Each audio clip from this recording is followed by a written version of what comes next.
सब। मैं दिव्या अग्रवाल, आपकी दोस्त, स्वागत करती हूँ आपका अपने YouTube चैनल जिसका नाम है दिव्या स्टडी टाइम। फ्रेंड्स, आज जो हम टॉपिक डिस्कस करेंगे वो है सेरेब्रल पालिसी, जिसको हम हिंदी में प्रमस्तिष्क पक्षाघात भी कहते हैं। तो फ्रेंड्स, आज हम इसी के बारे में डिस्कस करेंगे। ये क्या होता है, क्यों होता है, कैसे होता है और इसको हम कैसे प्रिवेंट कर सकते हैं, इसके क्या डायग्नोज हैं। आज हम इसके बारे में ही बात करेंगे। फ्रेंड्स, इसको मैं आपको हिंदी में समझाऊंगी और पीपीटी आप इसकी इंग्लिश में ले सकते हैं। तो जो हिंदी मीडियम वाले बच्चे हैं एज वेल एज जो इंग्लिश मीडियम वाले बच्चे हैं, दोनों के लिए ही बेनिफिशियल होगा। ठीक है, तो चलिए शुरू करते हैं अपना टॉपिक। सेरेब्रल पैलिसी कहाँ से ओरिजिनेट हुआ, ये कैसे यूज किया गया कि इस डिजीज के लिए यही यूज होना चाहिए। ठीक है, ये एक तरीके की डिसेबिलिटी है। तो इस डिसेबिलिटी के लिए या इस बीमारी के लिए पर्टिकुलर वर्ड कैसे दिया गया, ये हम बात करेंगे। The term cerebral policy was first use in 1843 by English orthopaedic surgeon William little. देखिए, सबसे पहले जो ये वर्ड यूज हुआ था 1843 में, किसके द्वारा, के ऑर्थोपेडिक सर्जन थे विलियम लिटिल, उनके द्वारा ये यूज हुआ था। कहां पर यूज हुआ था? Deformities of the human frame नाम का एक लेक्चर था उनका, उसके अंदर इन्होंने इस बीमारी के लिए सेरेब्रल पैलिसी नाम का वर्ड यूज किया था। जब इन्होंने यूज किया था उसके बाद काफी सालों तक लिटल्स डिजीज के नाम से जाना गया था इस बीमारी को। बाद में इसको लोगों ने सेरेब्रल पैलिसी के नाम से जाना। जैसा मैंने आपको बताया, सेरेब्रल पैलिसी का मतलब होता है मस्तिष्क, प्रमस्तिष्क पक्षाघात। चलिए फ्रेंड्स, इसकी डेफिनेशन की बात करते हैं इंग्लिश में, समझते हैं इसको ये होता क्या है। ये वर्ड सेरेब्रल पैलिसी का बेसिकली मीनिंग है क्या? The term cerebral palsy is combination of two words, right? दो वर्ड्स का कॉम्बिनेशन है, cerebral plus palsy. Cerebral concerning to the brain and palsy which means paralysis। जो cerebral होता है ये ब्रेन का एक पार्ट होता है, ठीक है। और पाल्सी मीन्स पैरालिसिस, जब ब्रेन का पर्टिकुलर पार्ट जो है सेरेब्रल नाम का वो डैमेज हो जाता है या पैरालिसिस हो जाता है, उसको वो वर्क नहीं करता है, तो ये सेरेब्रल पाल्सी की कंडीशन बनती है। Hence the meaning of term cerebral palsy is paralysis of brain, right? Paralysis of brain है, resulting in motor posture related disabilities. It appears in the primary developmental period of life. जिसकी वजह से क्या होता है, जब ब्रेन पैरालिसिस हो जाता है उसकी वजह से मोटर पोस्चर रिलेटेड डिसेबिलिटी होती है, यानी कि मूवमेंट में डिसेबिलिटी होती है। पोस्चर में, किसी पर्सन के पोस्चर में उसका वो ढंग से खड़ा नहीं हो पाता या बैठ नहीं पाता या उसके हाथ काम करना बंद कर देते हैं। कोई भी पार्ट इफेक्ट हो सकता है, वो डिपेंड करता है किसी भी पर्सन का ब्रेन कितना इंजर्ड है। हिंदी में इसकी बात करते हैं, प्रमस्तिष्क पक्षाघात। ये होता क्या है? सेरेब्रल का अर्थ है मस्तिष्क के दोनों भाग, तथा पाल्सी का अर्थ किसी ऐसा विकार या क्षति से है जो शारीरिक गति के नियंत्रण को क्षतिग्रस्त करती है। जी, शारीरिक गति का जो नियंत्रण होता है वो ब्रेन के पास होता है। सबको पता है, हमारे बॉडी कंट्रोल पूरा ब्रेन के पास होता है। और जब ये ब्रेन का वही पार्ट ग्रस्त हो जाता है किसी भी कारण से, तो सेरेब्रल पाल्सी की कंडीशन बनती है। ओके, अब इसकी डेफिनेशन की बात करते हैं। Cerebral palsy has been defined as a condition characterized by paralysis, weakness in coordination and other motor dysfunction because of damage of child's brain before he has matured। ठीक है, उसके किसी भी बच्चे के मैच्योर्ड होने से पहले जो उसकी मोटर डेवलपमेंट नहीं होती है, ब्रेन की डिसफंक्शनिंग हो जाती है, पैरालिसिस हो जाता है ब्रेन, या वीकनेस आ जाती है, कोऑर्डिनेशन, उसका हाथ और पैर का कोऑर्डिनेशन नहीं बन पाता है, तो सेरेब्रल पैलिसी की कंडीशन बन जाती है। फ्रेंड्स, हमने ये बात करी सेरेब्रल पैलिसी होता क्या है एक्चुअल में। ठीक है, अब इसके मेन फीचर्स क्या होते हैं, डिस्टिंक्ट फीचर इसके। There are 3 different features common on all the patient of cerebral palsy. में कौन कौन से जो मेन बेसिक जो फीचर्स देखे जाते हैं वो होते हैं, some degree of motor impairment versus autism. Motor impairment होती है, सब में होगी ये, कोई किसी भी लेवल का सेरेब्रल palsy वाला इंसान होगा या कोई भी कैटेगरी होगी, सब में मोटर इम्पेयरमेंट पाई जाएगी. An insult to the developing brain, making it different from the condition that affect the mature brain in older children and adults. Third होता है a neurological deficit that is non-progressive versus other motor disease of childhood such as muscular dystrophies versus neurological कमी हो जाती है उसमें, दिमाग develop, हमारा mind अच्छे से डेवलप नहीं हो पाता है, जो ब्रेन का डेवलपमेंट होना चाहिए एक्चुअल में, जिसकी वजह से motor disease of childhood such as muscular dystrophies, muscular dystrophy होने के भी इसमें चांसेस बन जाते हैं. फ्रेंड्स, इसकी क्लासिफिकेशन की बात करते हैं. Types of cerebral palsy. Cerebral palsy can be classified on 3 basis. कौन कौन से बेसिस पे? According to evidence of severity, उसमें कितनी सिवियरिटी है किसी भी चाइल्ड में उसके अकॉर्डिंग पे, और according to number of affected organs, कितने इफेक्टेड ऑर्गन्स हैं उस पर्सन में या उस चाइल्ड में, उस पर डिपेंड करता है कि कौन सी कैटेगरी में आएगा. और अकॉर्डिंग टू सिम्टम्स डायग्नोज्ड, जो जो सिम्टम्स उसमें पाए गए हैं उनको डायग्नोज हम करते हैं. कैसे करते हैं? इसके बेस पे हम बता सकते हैं कि पर्सन सेरेब्रल पाल्सी वाला चाइल्ड या पर्सन कितना इफेक्टेड है या कौन से टाइप की सेरेब्रल पाल्सी है. फर्स्ट बात करते हैं हम according to evidence of severity. इसमें तीन कैटेगरी में इसको कैटेगराइज किया गया है. माइल्ड सेरेब्रल पाल्सी में मोटर और posture related disability is minimal, यानी कि बैठने से रिलेटेड मोटर और पोस्चर, नहीं तो पर्सन ठीक से खड़ा हो पाएगा, नहीं तो पर्सन ठीक से बैठ पाएगा, पोस्चर रिलेटेड प्रॉब्लम्स होती हैं. Individual usually remains near to normal and can be train towards the independence. इसमें जो इंडिविजुअल होता है उसको ट्रेन किया जाता है वो नॉर्मल पर्सन की तरह चल सके, क्योंकि ये माइल्ड होता है तो ये हो जाता है इजीली. मॉडरेट सेरेब्रल पाल्सी में क्या होता है? In this category the child's motor and posture related activities are much affected, but by the help of the equipment and proper training child can be made independent. देखिए, mild वाली जो cerebral palsy थी वो हल्की सी होती है, mild की initial stage होती है, तो उसमें ज्यादा प्रॉब्लम नहीं होती है. हालांकि इसमें प्रॉब्लम होती है मोटर और पोस्चर से रिलेटेड, बट पर्सन को इंडिविजुअल बनाया जा सकता है, इंडिपेंडेंटली वो चल फिर सकता है क्योंकि माइल्ड कंडीशन होती है. और अगर मॉडरेट कंडीशन की बात करें, ऑल्दो इसमें भी प्रॉब्लम सेम ही होती है, मोटर और पोस्चर की प्रॉब्लम होती है, उसकी वजह से एक्टिविटीज इफेक्टेड होती हैं ज़्यादा, बट कुछ इक्विपमेंट्स की हेल्प से या प्रॉपर ट्रेनिंग देके बच्चे को इंडिपेंडेंट बनाया जा सकता है. सिवियर सेरेब्रल पाल्सी थर्ड होता है. सिवियर सेरेब्रल पाल्सी, इसमें क्या होता है? Locomotion and body postures are completely affected in the category of cerebral palsy. इसमें लोकोमोशन की, यानी कि बॉडी से रिलेटेड जो भी लोकोमोटर है हमारी, चलने की, बैठने की, पकड़ने की, लोकोमोटर जो हमारी एक्टिविटीज होती हैं, और बॉडी पोस्चर, इससे रिलेटेड इफेक्ट होता है और कंप्लीटली इफेक्ट होता है, क्योंकि सिवियर कंडीशन है तो इसमें कंप्लीट इफेक्ट होता है बॉडी पे. और the child requires care at every step of their daily living skills. इसमें हम किसी भी चाइल्ड को इंडिपेंडेंट भी नहीं कर सकते हैं, उसको अपनी डेली लिविंग स्किल्स के लिए, डीएलएस के लिए भी उसकी हेल्प करनी पड़ेगी, उसको केयर की जरूरत होती है. ये हमने बात करी according to evidence of severity. उसमें कितनी सिवियरिटी है उसके एविडेंस पे हमने ये देखा, क्या कैटेगरी को डिवाइड किया. अब हम बात करते हैं according to number of affected organs.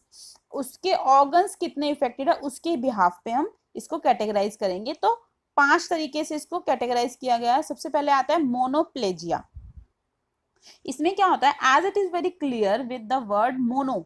Mono से हमें पता चल रहा है, मोनो मतलब single. Okay, that one leg और hand of the person is affected in this category. इस कैटेगरी में एक हाथ और एक पैर इफेक्ट होता है. Most of the cases in this category are found with one affected hand. ज्यादातर केसेस में इसमें पाया जाता है कि सिर्फ एक ही हाथ इफेक्टेड होता है मोनोप्लेजिया की कैटेगरी में. नेक्स्ट आता है हेमीप्लेजिया. इसका भी आपको वर्ड से समझ में आ रहा है ना. In this category cerebral palsy one side both hand and leg of an individual is affected.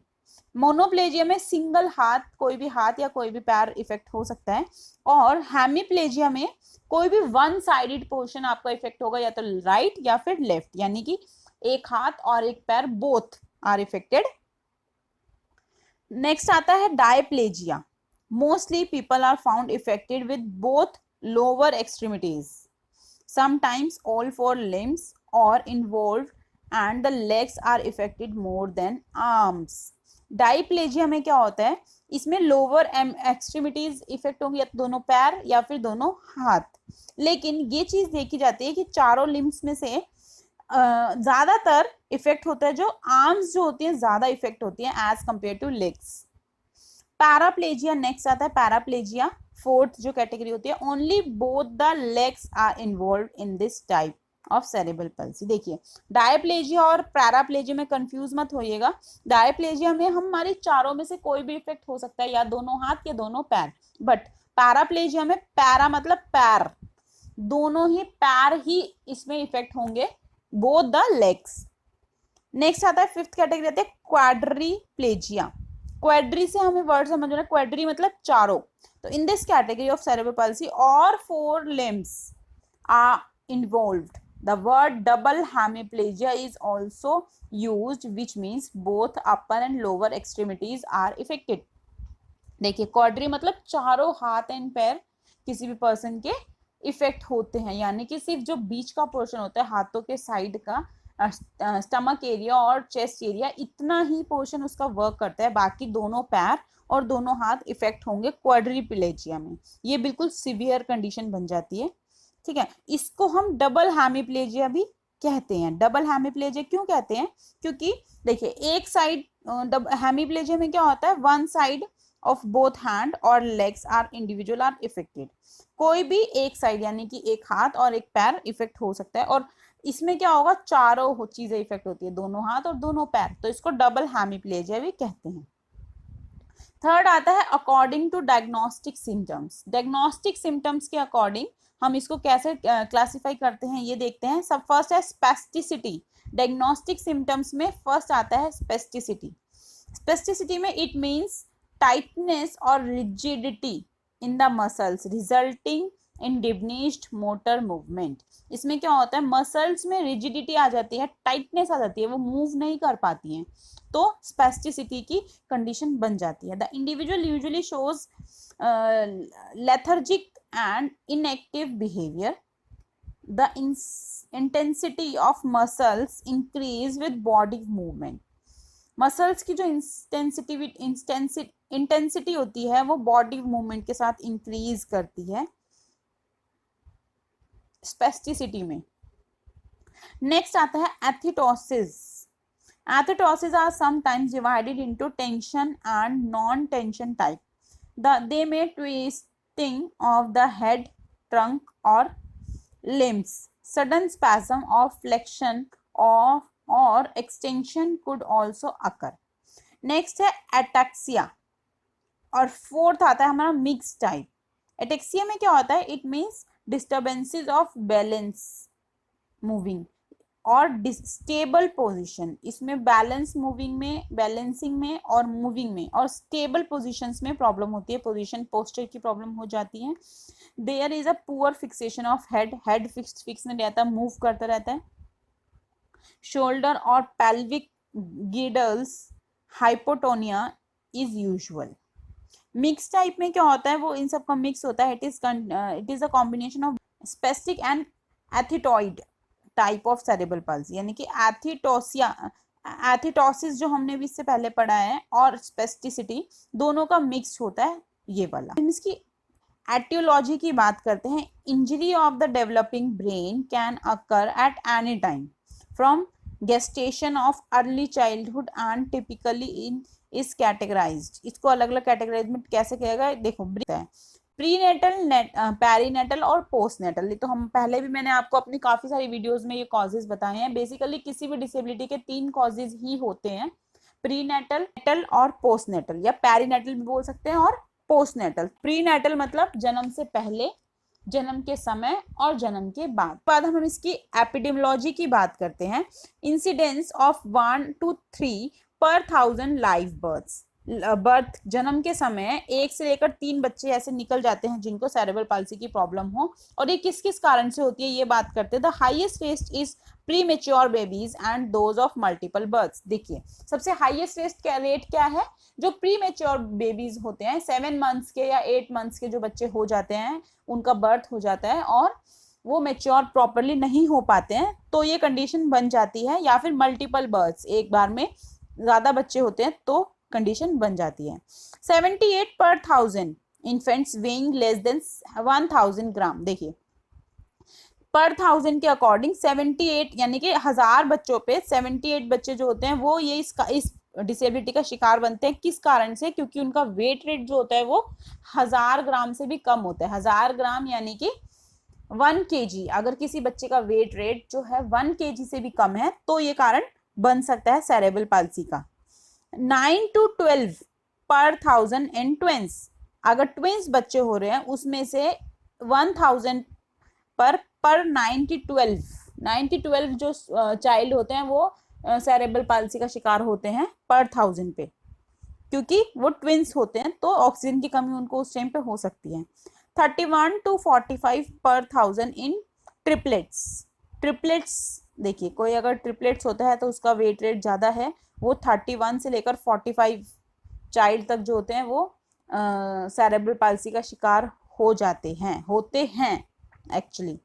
और 111 पर 1000 इन क्वाड्रुप्लेट्स। देखिए अगर क्वाड्रुप्लेट्स हो रहे हैं तो उसमें सबसे ज्यादा हाई रेट होता है बच्चों का इस कंडीशन का, कि 1000 बच्चों पे चांसेस है कि 111 बच्चे जो हैं इस बीमारी का शिकार होते हैं। ये हमने एपिडेमियोलॉजी की बात की है। इसके बाद बात करते हैं हम इसके प्रिवेंशन की। सेरेब्रल पाल्सी के क्या क्या प्रिवेंशन हो सकते हैं, इसको भी हमने 3 स्टेप में इसको डिवाइड कर दिया है। स्टेप 1 क्या होता है, point to be considered in the prenatal period. Prenatal periods में हम इन पॉइंट्स को कंसीडर करके इसको प्रिवेंट कर सकते हैं, जो कि blood examination of to known the RH factor of the both parents so that possible intervention could be done. देखिए पेरेंट्स का अगर हम RH फैक्टर टेस्ट करवा लेते हैं ब्लड, तो फिर इसके हम पॉसिबल कम हो सकते हैं पॉसिबिलिटी, ठीक है, और जो भी प्रिवेंशन चाहिए वो हम पहले ही ले सकते हैं। Prevention of pregnant women from infection such as measles etcetera. कोई भी मीजल नाम का कोई अगर वायरस है, अगर इन्फेक्शन हो गया मदर को, तो हम उसकी प्रिवेंशन कर सकते हैं अगर हम पहले ही टेस्ट करवा लें तो, यानी कि प्रीनेटल के वक्त पे। Prevention from different type of injuries during pregnancy periods, यानी कि अलग अलग तरीके की हम इंजरीज जो हो जाती हैं प्रेगनेंसी पीरियड के समय, उससे हम प्रिवेंशन कर सकते हैं। तो जो ये हमने कॉजेज की बात करी है ना, उसी से रिलेटेड प्रिवेंशन है। जैसे प्रीनेटल की बात करें तो प्रीनेटल पे हम क्या क्या प्रिवेंशन कर सकते हैं, मदर को सिक्योर कर सकते हैं, मदर को हम किसी भी इन्फेक्शन से, जो भी इन्फेक्शन हो उससे बचा सकते हैं, इसके लिए प्रिवेंशन दिलवा सकते हैं। तो ये वही है। Care during the birth, obviously अब नेटल के समय पे अगर बच्चे को दिक्कत हो सकती है, कॉज बन सकता है, तो उस टाइम पे हमें केयर की जरूरत है, यानी कि delivery should be attempted in the hospital by the experts with proper care of oxygen, atmosphere, etc. Obviously अगर हम किसी बच्चे को बर्थ हो रहा है तो उसको हमें प्रॉपर हॉस्पिटल में डिलीवरी करवानी चाहिए, और उस टाइम पे ऑक्सीजन की और एटमॉस्फेयर की प्रॉपर कंडीशन बनी रहनी चाहिए। To oxytocin medicine to minimise the complications during delivery के समय पर कॉम्प्लिकेशन को मिनिमाइज करना चाहिए डिफरेंट तरीकों से। To take proper care to avoid immature delivery ना हो, इसके लिए प्रॉपर केयर करना चाहिए। तो गाइज ये प्रिवेंशन हम ले सकते हैं, जिससे ये हम इस बीमारी को थोड़ा बहुत प्रिकॉर कर सकते हैं। केयर आफ्टर बर्थ यानी कि पोस्टनेटल केयर। पोस्टनेटल केयर में हम क्या क्या कर सकते हैं बच्चे के साथ में, avoid any type of accident which can cause head injury ना हो, इसका कोई हम इसके लिए प्रिवेंशन ले सकते हैं। प्रिवेंशन फ्रॉम ब्रेन इन्फेक्शन किसी तरीके का ना, prevention from high fever, child should be feed with mother's milk. किसी भी तरीके की इन्फेक्शन और डाइजेस्टिव प्रॉब्लम से रोकने के लिए हम बच्चे को अलग अलग तरीके के प्रिवेंशन ले सकते हैं। इसकी मैनेजमेंट की बात करते हैं। लास्ट पॉइंट है हमारा मैनेजमेंट, कि हमने कॉजेज की बात करी, डेफिनेशन की बात करी, इसकी एपिडेमियोलॉजी, एटियोलॉजी सब की बात कर ली। अब इसको मैनेज हम कैसे कर सकते हैं इसकी बात करते हैं। इसको फर्स्ट स्टेप आता है हमारा medical treatment, prevention of deformity. Therapy. ये 3 तरीके के फर्स्ट स्टेप हैं जो हम ले सकते हैं। मेडिकल ट्रीटमेंट दे सकते हैं, प्रिवेंशन दे सकते हैं और थेरेपीज दे सकते हैं। सेकेंड स्टेप में क्या होता है, काउंसलिंग करें बच्चे की, guidance about therapy and other concern will be given by the village rehabilitation workers। जो भी आसपास के गांव में विलेज रिहेबिलिटेशन वर्कर्स हो उनके थ्रू गाइडेंस दिलवाएं, थेरेपी दिलवाएं, ठीक है।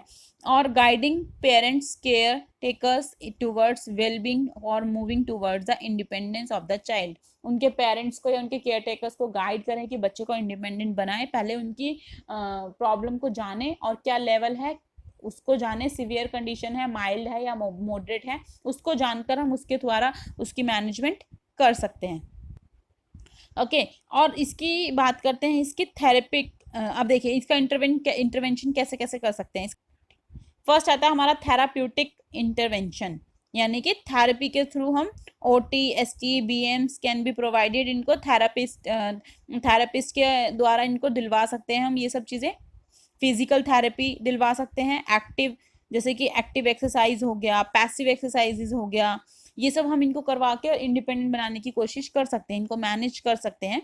सेकंड होता है असिस्टिव इंस्ट्रूमेंट्स। अगर बच्चा मॉडरेट कंडीशन पे तो हम असिस्टिव इंस्ट्रूमेंट्स का यूज़ करके बच्चे को इंडिपेंडेंट बना सकते हैं। लाइक बच्चे को बेसिकली क्या प्रॉब्लम होती है, चाइल्ड को सेरेब्रल पाल्सी में have problem with sitting, standing, walking, holding, lifting, carrying things etcetera, इस सब की प्रॉब्लम होती है। तो हम इसमें डिफरेंट असिस्टिव डिवाइसेस का यूज़ करके उनकी मोटर स्किल्स को डेवलप कर सकते हैं और बेटर कर सकते हैं उनको इंडिपेंडेंट बनाने में।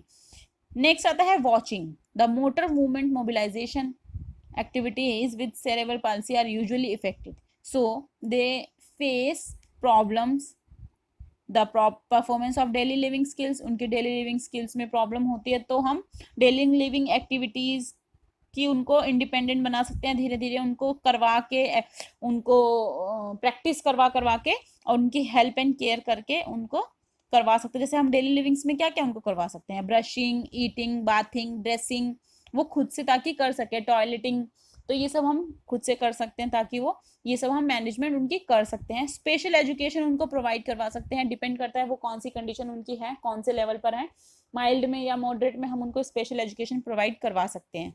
ऑक्यूपेशनल थेरेपीज, अगर बच्चे को ज़्यादा प्रॉब्लम है तो हम उनको ऑक्यूपेशनल थेरेपी या वोकेशनल थेरेपीज दिलवा सकते हैं, जिसमें बच्चे को अलग अलग ऑक्यूपेशनल और वोकेशनल में अलग अलग तरीके के उनको काम, जैसे कि डोना मेकिंग या जैसे कि माला मेकिंग या कुछ भी आप इस तरीके का उनको वर्क करवाते हैं जॉब साइट में, जो कि उनकी हेल्प करता है और उनको आगे फर्दर इंडिपेंडेंट बनाने में हेल्प करता है और वो बच्चे बन भी जाते हैं, जिससे कि उनकी मोटर स्किल्स और ग्रॉस मोटर और फाइन मोटर डेवलप होती है और बच्चा इंडिपेंडेंट होने में हेल्प होती है। तो फ्रेंड्स, हमने सेरेब्रल पाल्सी की बात करी डिटेल में पूरा। मुझे लगता है हमने ऑलमोस्ट सब कुछ पढ़ लिया सेरेब्रल पाल्सी के बारे में, उसके कॉजेज, टाइप्स, क्लासिफिकेशंस, उसकी हमने मैनेजमेंट भी पढ़ ली, प्रिवेंशंस भी पढ़ लिए, ऑलमोस्ट सभी कुछ पढ़ लिया। इसके बाद भी फ्रेंड्स अगर आपको कोई डाउट रहता है तो आप मुझे कमेंट बॉक्स में जरूर बताएं, मैं आपके डाउट्स को डेफिनेटली क्लियर करूंगी। Thank you so much friends, आप हमारी वीडियो को लास्ट तक देखने के लिए और हमारा साथ देने के लिए। Very very thank you.